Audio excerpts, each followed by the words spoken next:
fire roasting some of the tomatoes from the garden. Yummy! So there's hand-crushed, fire-roasted tomatoes from the garden. Yummers.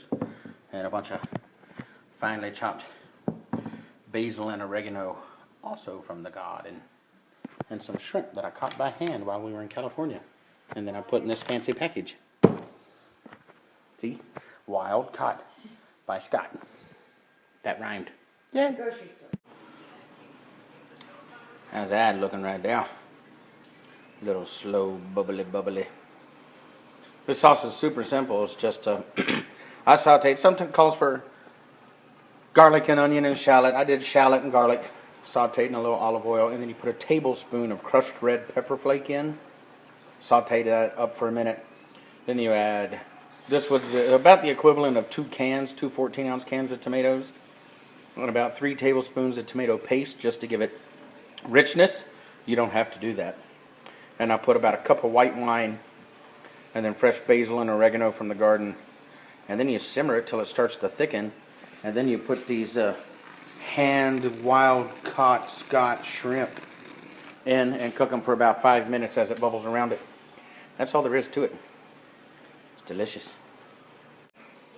Here we are, nearly to the shrimp stage.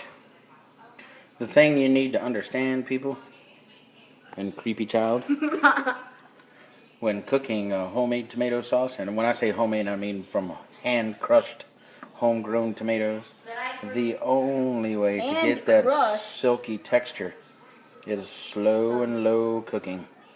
You have to let it cook. How can your hand crush a tomato unless it just... Don't you mean?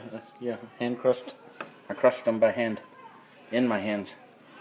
Don't you mean? And that's how you get, I squeezed them till they crushed into little juicy deliciousness after I grilled them on the grill and gave them delicious smoky flavor. But the only way to get that silky texture that you're seeing right there is by low and slow simmering, that low, slow bubble that you saw, and stirring on a very regular basis. You do not want to burn it. It's spicy. Final product.